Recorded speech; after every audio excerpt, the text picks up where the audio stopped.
নবীজির কাছে হযরত ফাতেমা রাদিয়াল্লাহু তাআলা আনহা এসেছেন, হাতের ঠোসকা পড়েছে, বলছেন ইয়া রাসূলুল্লাহ, আব্বাজান, কুয়া থেকে পানি উঠাতে উঠাতে দড়ি দিয়া আমার ঘাড়ের উপরে দাগ পড়ে গিয়েছে, আটা পিষতে পিষতে দুটো হাতে ঠোসা পড়ে গিয়েছে, আমার খুব কষ্ট হয়, আমাকে একজন খাদেমা আপনি দিবেন। রাসূলুল্লাহ বলছেন, ফাতেমা, আমি মদিনার এখনো অমুক অমুক গোত্রের খাবার পৌঁছাইতে পারিনি, অমুক অমুক গোত্রের দাবি দেওয়া এখনো মিটাইতে পারিনি, আমি তো তোমাকে খাদেমা দিতে পারবো না, বরং তুমি এক কাজ করো, প্রত্যেক নামাজের পরে সুবহানাল্লাহ 33 বার, আলহামদুলিল্লাহ 33 বার, আল্লাহু আকবার 34 বার, এটা তুমি পড়ো। রাসূল যদি মেয়ের কলিজার টুকরা মেয়ে হযরত ফাতেমাকে না দেখে তিনি থাকতে পারতেন না। একবার রাসূলুল্লাহ বসা মসজিদে নববীতে, মুখ মলিন, সাহাবীরা ভয়তে কথা বলতে সাহস পাচ্ছে না। কিছুক্ষণ পর নবীজি উঠে চলে গেলেন হযরত ফাতেমার ঘরে। কিছু সময় পরে বেরিয়ে এলেন হাসি খুশি চেহারা। সাহাবায়ে কেরাম জিজ্ঞেস করলেন, হে রাসূল, এখন তো আমাদের জান ফিরে আসছে, আমরা তো হতাশ হয়ে গেছিলাম, আপনার মুখ মলিন দেখে ভয় তো অস্থির হয়ে গেছে, কি কারণে মুখ কালো ছিল, কেন আপনি অশান্তি ভোগ করছিলেন, আর কিভাবে আপনার শান্তি ফিরে এলো? নবীজি বললেন, সাহাবীরা, ওদের মধ্যে একটু মনোমালিন্য হয়েছিল, আমি কষ্ট পাচ্ছিলাম। ওদের মধ্যে, বুঝতে পারছেন, হযরত ফাতেমা, হযরত আলী, ওদের মধ্যে একটু মনোমালিন্য হয়েছিল, আমি কষ্ট পাচ্ছিলাম। আমি ভেতরে গিয়ে দুজনকে নসিহত করলাম, তাদের মধ্যে এখন আবার আগের মতো হাসি খুশি ফিরেছে, আমি খুশি হয়ে গেছি। ফাতেমা আমার কলিজার টুকরা, যে ফাতেমাকে ব্যথা দেয় সে মুহাম্মদ সাল্লাল্লাহু আলাইহি ওয়াসাল্লামকে ব্যথা দেয়। প্রিয় ভাই সব, যে মেয়েকে এত ভালোবাসেন তিনি, আবেগ প্রমাণ হলে তিনি তো দিতেই পারতেন, তিনি মদিনার বাদশা, প্রেসিডেন্ট। নবী আবেগ প্রমাণ হতে পারেন না, আবেগের বশীভূত হতে পারেন না। এই জন্য আল্লাহ তাআলা প্রতিবাদ করেছেন, ওয়ামা আল্লামনাহু শি'রা ওয়ামা ইয়ানবাগী লাহু, আমি আমার নবীকে কবিতা শেখাই নাই, আর কবিত্ব নবীর জন্য শোভনীয় নয়। নবীর পার্সোনালিটি ভিন্ন। একজন সাহাবী বলেছিলেন, হে রাসূল, রাসূলুল্লাহ বলছিলেন যে তুমি এই কাজটা করলা না কেন? সাহাবী জড়সড় হয়ে গেলেন ভয়তে, বললেন, ইয়া রাসূলুল্লাহ, আমি তো বুঝি নাই, আপনি যদি একটু চোখ দিয়ে আমাকে ইশারা করতেন তাও তো আমি কাজটা করে ফেলতাম। রাসূলুল্লাহ বললেন, চোখ দিয়া ঠারে ঠরে কথা বলা নবুয়তের শান নয়। সুবহানাল্লাহ, সুবহানাল্লাহ। দেখেন না, মানুষের চোখ মেরে কথা বলে, ঠারে ঠরে কথা বলে, নবুয়তের শান এটা নয়। নবীজি যখন কথা বলতেন কারোর সাথে, পুরা দেহ মোবারকটা ফিরায় দিতেন, ডান দিকে, বা দিকে, পিছনে। আমরা যেভাবে এরকম কাটকুট করে শুনি, এরকম করতেন না, যাতে যার সঙ্গে কথা বলছেন তিনি যেন একথা বুঝতে পারেন যে রাসূল পুরা মনোযোগী শুনছেন, আমাকে ইগনোর করছেন না। প্রিয় ভাই সব, আমাদের জিকির আজগার, যারা জিকির আজগারে শেখানো হয়, লা ইলাহা আস্তে, ইল্লাল্লাহ জোরে, কলবের উপরে মারো। এখন ইল্লাল্লাহ এত জোরে জোরে মারা হয়, তাতে কলব থাকলেও পারে, গেলেও পারে। আপনার 4 আঙ্গুল খান কলজা, এর উপরে জর্ব মেরে আপনি করবেনটা কি? পয়গম্বরেরা 4 আঙ্গুল কলজার উপরে জর্ব মারে নাই, পয়গম্বরেরা লা ইলাহা ইল্লাল্লাহ ধাক্কা মেরেছেন ফেরাউনের গদির উপরে। ইব্রাহিম আলাইহিস সালাম লা ইলাহা ইল্লাল্লাহ বলে ইল্লাল্লাহর জর্ব মেরেছেন, নমরুদের রাজতখ্ত উল্টে গেছে। মুহাম্মদ রাসূলুল্লাহ সাল্লাল্লাহু আলাইহি ওয়াসাল্লাম লা ইলাহা ইল্লাল্লাহ বলেছেন, আবু জাহেলের মুষ্টি সাফ হয়ে গেছে। এর নাম কলেমার জিকির। ফেরাউনের কাছে যখন গেছে, ফেরাউন তখন বুঝতে পেরেছে, ফেরাউন তখন বলছে, মা আলিমতু লাকুম মিন ইলাহিন গায়রি, আমি তো জানি না আমি ছাড়া আর কোন ইলাহ আছে। আমি কি গল্প শোনাচ্ছি না কোরআনে আছে? আমি জানি না আমি ছাড়া কোন ইলাহ আছে। তুমি সংযত হও, এই ইলাহের দাওয়াত নিয়ে আর কখনো আসবে না। আবার যদি ইলাহের দাওয়াত নিয়ে আসো, লা আজআলান্নাকা মিনাল মাসজুনিন, আমি তোমাকে কারারুদ্ধ করে রাখবো। ফেরাউনের গোষ্ঠীরা সবসময় জেলের ভয় দেখায়, ঠিক কিনা? কিন্তু মুসারা জেল ভয় পায় না। জেল মুসলমানদের পায়ের জুতা, ফাঁসির মঞ্চ মুসলমানদের গলার জুতার ফিতার মতো, ফাঁসির মঞ্চের গলার দড়ি মুসলমানদের ফুলের মালার মতো। এগুলিকে মুসলমানেরা পরোয়া কোনোদিন করে নাই। হযরতে মুসা আলাইহিস সালাম বলছেন, বেটা আমারে তুমি ভয় দেখাও জেলে, তুমি আমারে চেনো নাই, আমি মুসা কালিমুল্লাহ, আল্লাহর সাথে কথা কই, আমি আল্লাহর পয়গম্বর, তোর জেলের পরোয়া আমি করি না। মুসা আলাইহিস সালামের সাথী নাই, সঙ্গী নাই, লোক নাই, জন নাই। মুসা আলাইহিস সালাম বসে আছেন, আল্লাহ প্রশ্ন করছেন, ওয়ামা তিলকা বিয়ামিনিকা ইয়া মুসা। মুসা আলাইহিস সালামের কথা আল্লাহ কোরআন শরীফে কত জায়গায় বলছেন, সুবহানাল্লাহ। খুব আদরের নবী। মুসা তোমার ডান হাতে ওটা কি? মুসা আলাইহিস সালাম বললেন, হিয়া আসায়া, এটা আমার একটা লাঠি, এই লাঠি দিয়া আমি ভর করে দাঁড়াই, এই লাঠি দিয়া আমি পাতা পাড়িয়া ছাগলের খাওয়াই, এই লাঠি দিয়া আমার ভেড়া ছাগল ইত্যাদি অন্যান্য প্রাণী থেকে হেফাজত করি, এই লাঠি দিয়ে আরো অনেক কাম করি। এখন প্রশ্ন হচ্ছে, আল্লাহ জিজ্ঞেস করলেন এটা কি? উনি বলবেন এটা লাঠি, এত কথা বললেন কেন? এই যে পাতা পাড়ি, এই করি সেই করি, এত কথা বলার দরকার কি? দরকার এই জন্যে মুসা আলাইহিস সালামের সাথে আল্লাহ প্রথম কথা বলতেছেন। মুসা আলাইহিস সালাম চাইলেন এইটা জিজ্ঞেস করে লাঠি বলে যদি ছাড়িয়ে দিই, তাহলে আল্লাহ যদি আর কথা না কয়, একটু কথা লম্বা করি। আল্লাহর সাথে কথা বলার যে মজা, সুবহানাল্লাহ, তিনি লম্বা করলেন। আল্লাহ বললেন, লাঠির যে ফজিলত তুমি বলছো ওইটা আছে, কিন্তু আর একটা জিনিস আছে লাঠির মধ্যে যা তুমি জানো না, তুমি লাঠিটা ফালাই দাও। মুসা আলাইহিস সালাম লাঠি ফালাই দিলেন। লাঠি যখনই ফেললেন, হিয়া হাইয়াতুন তাসআ, বিরাট সাপে পরিণত হয়ে গেল, অজগর হয়ে গেল। মুসা আলাইহিস সালাম ভয় পেয়ে গেলেন। নবী হোক আর যাই হোক, সাপ দেখলে কেনা ভয় পায়? আল্লাহ রাব্বুল আলামিন হযরত মুসা আলাইহিস সালামকে বলে দিলেন, খুযহা ওয়ালা তাখাফ সানুঈদুহা সিরাতাহাল উলা। খুযহা, ধরো, ওয়ালা তাখাফ, ভয় পেও না। আল্লাহ বলছেন ধরো, ভয় পেও না। এখন যদি ভয় পায় তাহলে সর্বনাশ হবে না? সর্বনাশ হয়ে যাবে। যেহেতু আল্লাহ বলেছেন ভয় পাইও না, ধরো। মুসা আলাইহিস সালাম সাপ যতই বড় হোক, আল্লাহ বলছেন ভয় পাইও না, তিনি ভয় পান নাই, ধরেছেন। কি হয়ে গেল? আবার লাঠি হয়ে গেল, প্রথম অবস্থায় ফিরে এলো। সেই জন্য আল্লাহ পাক মুসলমানদেরকে কোরআনে অনেক বুঝাইছেন, তোমরা বাতিলে ইসলামের শত্রুদের চক্রান্ত তোমাদের কাছে অনেক বড় বলে মনে হয়। কি জানি বিশাল বাংলাদেশের ঈশান কোণে মেঘ জমা হয়ে গেছে, না জানি কোন সময় লন্ডভন্ড হয়ে যায়, সর্বনাশ হয়ে যায়। তারা দলবদ্ধভাবে এগিয়ে আসছে ইসলাম ধ্বংস করে দেওয়ার জন্য। আল্লাহ কয় না, কিছুই না, ইন্না কায়দা শায়তানে কানা দাঈফা। শয়তানের চক্রান্ত আসলে দুর্বল। আল্লাহ বলছেন ওগুলো শয়তান, যারা ইসলামের বিরোধিতা করে এগুলো কি? চিল্লায় বলো। আল্লাহ বলে শয়তানদের চক্রান্ত দুর্বল। বাড়িওয়ালার শক্তি বেশি না চোরের শক্তি বেশি?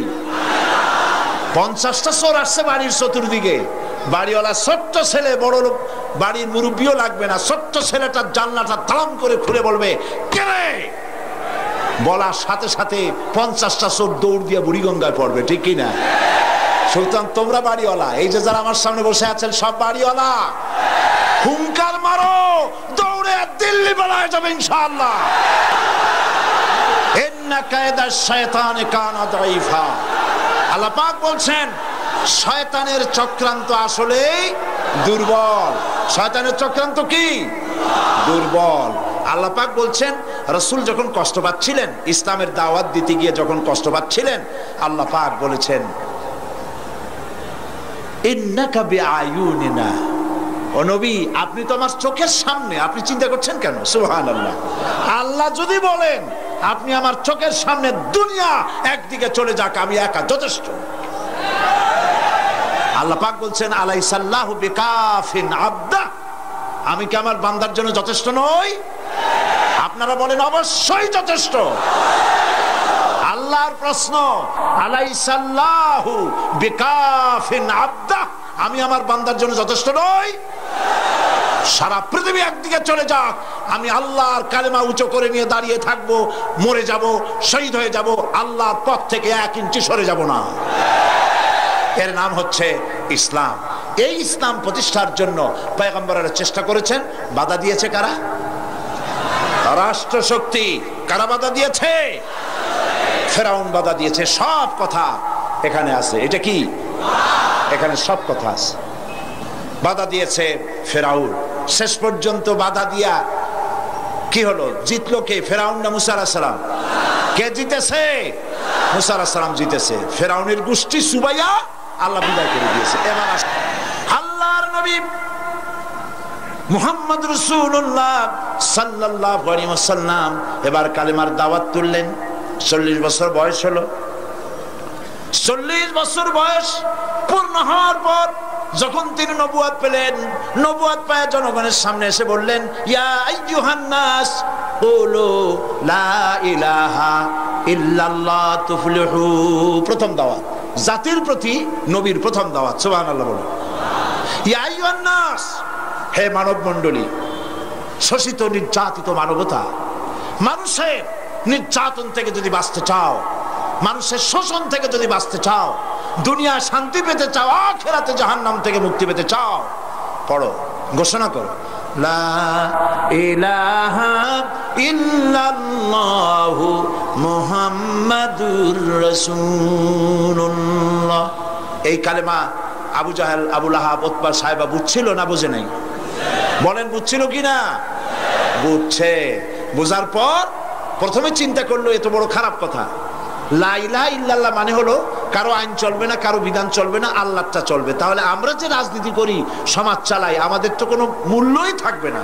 সুতরাং এই লোকটাকে, একদিন তো ভালো ছিল, এখন তো মুশকিল হয়ে গেল।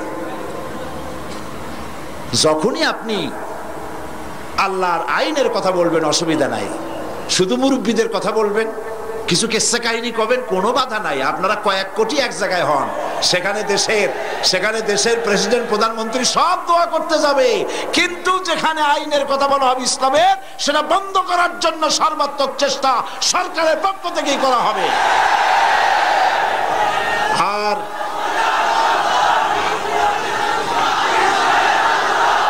পয়গম্বরেরা, রাসূল করিম সাল্লাল্লাহু আলাইহি ওয়াসাল্লাম যখন এই দাওয়াত দিলেন, আবু জাহাল, আবু লাহাব, উতবা, সাইবা বুঝে নাই নাকি? বুঝছে। আবু জাহাল, আবু সুফিয়ান, উতবা, সাইবারা আবু তালেবের কাছে গিয়ে প্রশ্ন করেছেন, আবু তালেব, আপনি মুহাম্মদ সাল্লাল্লাহু আলাইহি ওয়াসাল্লামকে বলুন তিনি যেন লা ইলাহা ইল্লাল্লাহর দাওয়াত না দেন।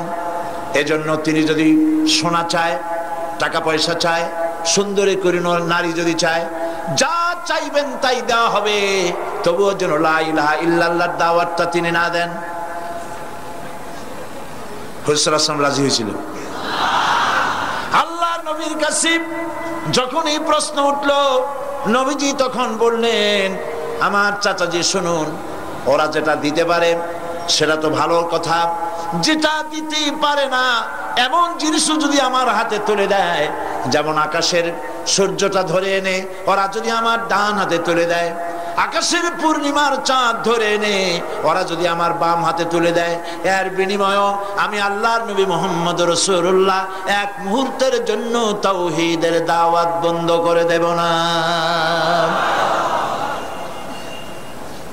সব যুগে পয়গম্বরদেরকে রাষ্ট্রশক্তি বাধা দিয়েছে, তারপরে যারা দাওয়াত নিয়ে এসেছে তাদেরকেও রাষ্ট্রশক্তি বাধা দিয়েছে, দেয় নাই? দিয়েছে। ইমাম আবু হানিফা রাহমাতুল্লাহ আলাইহির কথা বলছি, গতকাল বলেছিলাম, 8 বছর পর্যন্ত কারারুদ্ধ করে তাকে রাখা হয়েছিল। হযরত ইমাম হাম্বলকে, আহমদ বিন হাম্বলকে মারা হয়েছিল। মুজাদ্দিদ আল ফিসানি রাহমাতুল্লাহ আলাইহিকে জেলের মধ্যে ঢুকানো হয়েছিল। অপরাধ কি? অপরাধ হচ্ছে সরকারের দ্বীন ইলাহির বিরোধিতা করেছিলেন। সরকারের নিয়ম ছিল এই, দরবারে ঢোকার সময় মাথা নিচু করে ঢুকতে হবে, কুর্নিশ করে ঢুকতে হবে। দ্বীন ইলাহি তারা তৈরি করেছেন, উনি এটার বিরোধিতা করেছেন, হযরত মুজাদ্দিদ আল ফিসানি রাহমাতুল্লাহ আলাইহি। তারপরে জাহাঙ্গীরের সময় মুজাদ্দিদ আল ফিসানি রাহমাতুল্লাহ আলাইহিকে ডাকা হলো তার দরবারে। সামনে ছোট্ট একটা গেট করা হলো, যাতে করে ঢোকার সময় মাথা নিচু করে ঢুকতে হয়। এটা এই জন্য করা হয়েছে যাতে তিনি মাথা নিচু করে ঢুকবেন, আর সরকারের পক্ষ থেকে বলা হবে আপনি যেটার বিরোধিতা করছিলেন আপনি তো মাথা নিচু হয়ে ঢুকলেনই বাদশার দরবারে। মুজাদ্দিদ আল ফিসানি রাহমাতুল্লাহ আলাইহি যখন আসলেন দরবারে, এই গেটের মধ্যে দিয়ে ঢুকতে হবে বিষয়টি তিনি দেখে বুঝতেই পেরেছেন যে বিষয়টা কি। তিনি মাথা দিয়ে ঢুকলেন না। তিনি বীর মুজাহিদ ছিলেন, বেপরোয়া ছিলেন, মাথা দিয়ে ঢুকলেন না বাদশার সামনে গেটের ভেতরে। মাথা না দিয়ে সর্বপ্রথম নিজের পাওখানা ঢুকায় দিয়ে তারপরে বডি ঢুকালেন। এই অপরাধে তাকে কারারুদ্ধ করে রাখা হলো, জেলখানায় পাঠানো হলো। কয়েক মাস যাওয়ার পরে জেলার চিঠি লিখেছি বাদশার কাছে, প্রশাসনের কাছে খবর পাঠিয়েছে, আপনারা কারে জেলে পাঠিয়েছেন? জেল হলো চোর ডাকাতের জায়গা, জেল হলো দস্যু বদমাশের জায়গা। এমন লোককে পাঠিয়েছেন যার সংস্পর্শে জেলের মধ্যে যত কয়েদি ছিল তাহাজ্জুদের নামাজ পড়ে, 5 ওয়াক্ত নামাজ পড়ে, আল্লাহর জিকির আজগার করে আমার জেলখানা এখন সমস্ত জেলের কয়েদিগুলি আল্লাহর ওলিতে পরিণত হয়ে গেছে। জাহাঙ্গীর রাতের বেলায় স্বপ্ন দেখছেন এক জ্যোতির্ময় মহাপুরুষ তার সামনে। তিনি তার জীবনীতে তিনি লিখছেন, তোজকে জাহাঙ্গীরি কিতাবের নাম। তিনি বলছেন, স্বপ্নে দেখছি এক জ্যোতির্ময় মহাপুরুষ আমার সামনে, আমি সালাম দিলাম তিনি জবাব দিলেন না, মুসাফা করতে চাইলাম তিনি হাত দিলেন না, কদমবুসি করতে গেলাম তিনি পিছিয়ে গেলেন। আমি জিজ্ঞেস করলাম আপনি কে? আমার সৌভাগ্য আপনার দেখা হয়েছে আপনার সাথে আমার এই স্বপ্নের মধ্যে, কিন্তু আপনার পরিচয় পেলাম না, আপনি কে? আপনি আমার সালামের জবাব দিলেন না, হাত দিলেন না। স্বপ্নের ভিতরে তিনি বলছেন, ওই জ্যোতির্ময় মহাপুরুষ আমাকে ডেকে বললেন, জাহাঙ্গীর তুই আমারে চিনবি না, আমি বিশ্বনবী মুহাম্মদুর রাসূলুল্লাহ সাল্লাল্লাহু আলাইহি ওয়াসাল্লাম। আমি জানতে এসেছি আমার মুজাদ্দিদকে আর কতদিন তোর জেলখানায় আটকায়া রাখবি। পরের দিন তাকে ছেড়ে দেওয়া হলো এবং জাহাঙ্গীর তার কাছে তওবা করলেন, মুরিদ হলেন। পরবর্তী সময় জাহাঙ্গীরের জীবন চরিত্র ভিন্নভাবে ইতিহাসে চিত্রিত হয়েছে। আমার বলার উদ্দেশ্য এই, চিরটা কাল ইসলামী আন্দোলনের বিরোধিতা করেছে প্রতিষ্ঠিত সরকার, কোনদিন সাহায্য করে নাই, সব সময় বিরোধিতা করেছে। কারণ ইসলাম যারা প্রতিষ্ঠিত করতে চায় তাদের সাথে তাদের মিল হয় না। ওরা চায় মন গড়া আইন দিয়ে দেশ শাসন করতে, শোষণ করতে, বাড়ি 1টার জায়গায় 10টা করতে, গাড়ি 5টার জায়গায় 15টা করতে চায়। আর ইসলাম যদি ক্ষমতায় আসে, এই শয়তানি বদমাশি চলবে না, জিনা চলবে না, ব্যভিচার চলবে না, লুটপাট চলবে না, কোন দেশের 5টা গোলাম হওয়া চলবে না। এই জন্যে তারা বাধা দিয়েছে, এই জন্য তারা বাধা দিয়েছে। 2 নম্বরে নবীদেরকে বাধা দিয়েছে কারা মনে আছে? পুঁজিপতি ধনাঢ্য ব্যক্তিরা বাধা দিয়েছে। এই পুঁজিপতি ধনাঢ্য ব্যক্তিরা বাধা দিল কেন? কারণ হচ্ছে তারা পুঁজি দিয়ে গরিবকে শোষণ করত। ইসলামে কিন্তু অনেকে বলে, ইসলাম বিদ্বেষীরা তারা যে বইপত্র লেখে তাতে তারা বলে যে ইসলাম হচ্ছে পুঁজিবাদের আশ্রয়স্থল। কথাটি সম্পূর্ণভাবে 100% মিথ্যে কথা। ইসলাম পুঁজিবাদের আশ্রয়স্থল নয়। ইসলাম সর্বপ্রথম ধনীরা কবুল করেনি, ইসলাম কবুল করেছে সর্বপ্রথম নির্যাতিতা, নিপীড়িতা সুমাইয়া রাদিয়াল্লাহু তাআলা আনহা। ইসলাম কবুল করেছে সর্বপ্রথম নির্যাতিত, নিগৃহীত হযরত বিলাল, হযরত সুহাইব, হযরত খাব্বাব, হযরত খুবাইব, হযরত আম্মার, এই সব যুবক তরুণ সমস্ত গরিব জনসাধারণ ইসলামের ডাকে সাড়া দিয়েছে সর্বপ্রথম। পুঁজিবাদের আশ্রয়স্থল ইসলাম নয়। ধনীরা তাদের পুঁজি দিয়ে জনগণকে শোষণ করত। ইসলাম সেখানে যাকাত ভিত্তিক অর্থ ব্যবস্থা চালু করেছে। সুদ আর যাকাত, এই দুটি জিনিসে ইসলামের হলো যাকাত আর শয়তানের হলো সুদ। শয়তানের কি? শয়তানের কি? সুদ। মানে ইসলাম যেটা যেটা করেছে শয়তান তার মোকাবেলায় একটা আনছেই। ইসলাম আল্লাহ পাক ইসলাম বানিয়েছেন। আল্লাহ পাক বানিয়েছেন কি? ইসলাম। ওরা আবার আরেকটা এর মোকাবেলায় এনেছে, অর্থনীতির সামনে আরেকটা এনেছে, সুদ আর যাকাত। এর মধ্যে পার্থক্য কি? সুদ হচ্ছে গরিবদের কাছ থেকে নাও, ধনীদেরকে দাও, আর যাকাত হচ্ছে ধনীদের কাছ থেকে নাও, গরিবদেরকে দাও। ব্যাখ্যাটা বুঝে আসছে? একেবারে সহজ কথা। এই জন্যে ব্যাংকে টাকা রাখে ধনীরা, গরিব মানুষেরা সেখান থেকে যদি লোন নেয়, তাহলে এই লোনের যে রিটার্ন তাকে দিতে হয়, যে লাভ দিতে হয়, এই লাভগুলো গিয়ে বড় লোকদের জমে, আর গরিবরা শোষিত হতে থাকে। ব্যবসা আর সুদ দুটোর মধ্যে আকাশ আর জমিনের পার্থক্য। এই জন্য আল্লাহ পাক বলেছেন ওয়াহাল্লাল্লাহুল বাইআ ওয়া হারামার রিবা, আমি সুদকে করেছি হারাম, ব্যবসাকে করেছি হালাল।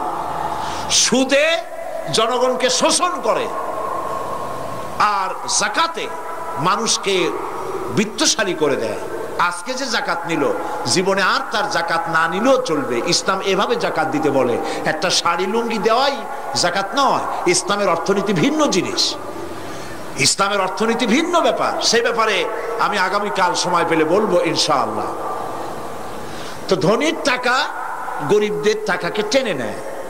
একজন শুনেছিল টাকায় টাকা টানে, এই কথা শুনে সে চিন্তা করলো, আচ্ছা টাকায় যদি টাকা টানে তো আমার তো অল্প হলেও আছে, দেখি টাকায় টাকা টানে কিনা। একদিন সে দেখতে পাচ্ছে ব্যাংকের ভিতরে ক্যাশিয়ার অনেকগুলি টাকা নিয়ে বসে গোনার কাজে লেগে গেছে। তখন তার পকেটের মধ্যে একটা টাকা ছিল, রূপার টাকা।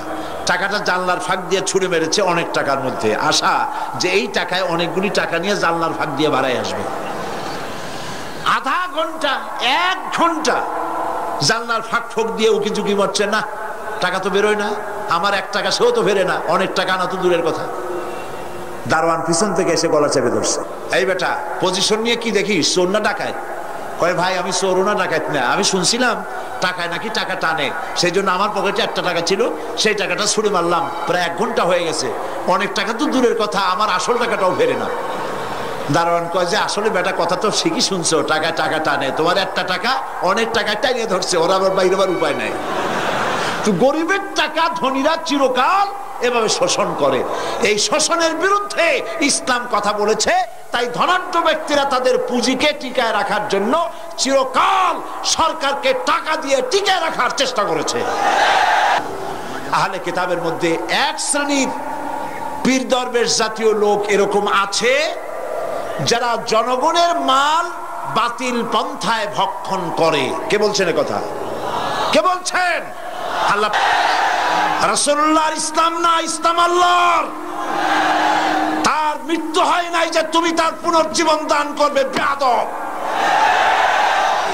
কে তোমাকে সম্রাট বানিয়েছে?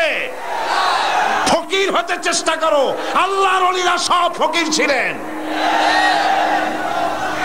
বাড়ির নাম রাখছে বাবে রহমত, এটা বাবে গজব। এটা কি? যে বাড়ি তুমি পায়খানা করো, যে বাড়িতে বিবির সাথে মিলিত হও, সেই বাড়ি বাবে রহমত হয় কি করে? জাহান্নামের দরজা বাড়ির নাম রাখো।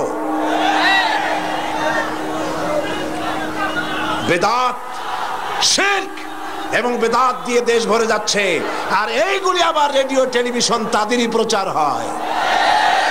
যেহেতু ওগুলি আল্লাহর আইনের কথা বলে না, এরকম কথা বলা হয় যে ওনার ওখানে নাকি আল্লাহ নিজে এসে মোনাজাত ধরে।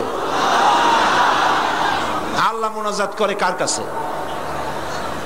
এমন বেয়াদব দুনিয়ায় থাকে। আহা,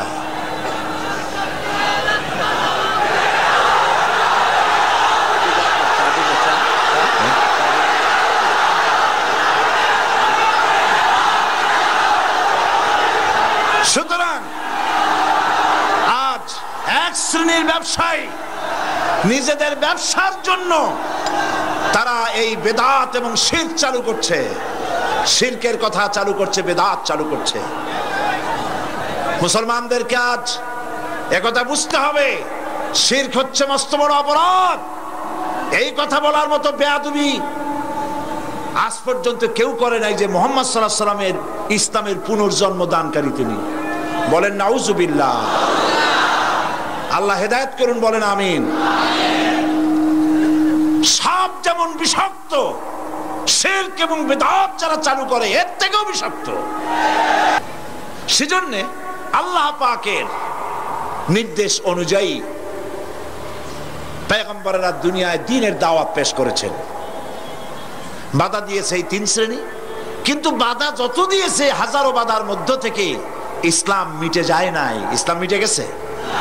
আল্লাহ রাব্বুল আলামিন বলেন, ইউরিদুনা লিইউতফিউ নূরাল্লাহি বিআফওয়াহিহিম ওয়াল্লাহু মুতিম্মু নূরিহি ওয়ালাউ কারিহাল কাফিরুন। ওরা চায় মুখের ফু দিয়ে আমার আলোকে নির্বাপিত করে দেবে। আল্লাহ পাক বলেন, আমি আমার আলোকে পূর্ণতা দান করব, তাতে কাফের বেঈমানদের মনের ভিতরে যতই জ্বালা যন্ত্রণা হোক, যত কষ্ট হোক, ইসলাম তার পূর্ণতা লাভ করবে। আর আমরাও একথা ভাবি, আমাদের দেশেও যত অত্যাচার, যত জুলুম হোক, ইসলাম এদেশে অবশ্যই প্রতিষ্ঠা লাভ করবে ইনশাআল্লাহ। আমার বন্ধুগণ, নবুয়ত, আল্লাহ রাসূলের প্রতি ঈমান, তুমিনুনা বিল্লাহি ওয়া রাসূলিহি, রাসূলের প্রতি ঈমান আনার অর্থই হলো এই, রাসূল যা এনেছেন তা গ্রহণ করতে হবে। আল্লাহ পাক বলেছেন, মা তাকুমুর রাসূলু ফাখুযুহু ওয়া মা নাহাকুম আনহু ফান্তাহু। নবীজি বলেছেন, আল্লাহ পাক বলেছেন, তোমাদের রাসূল তোমাদের জন্য যা আনয়ন করেছেন, যা নির্দেশ করেছেন তা গ্রহণ করো, যা নিষেধ করেছেন তার থেকে ফিরে থাকো।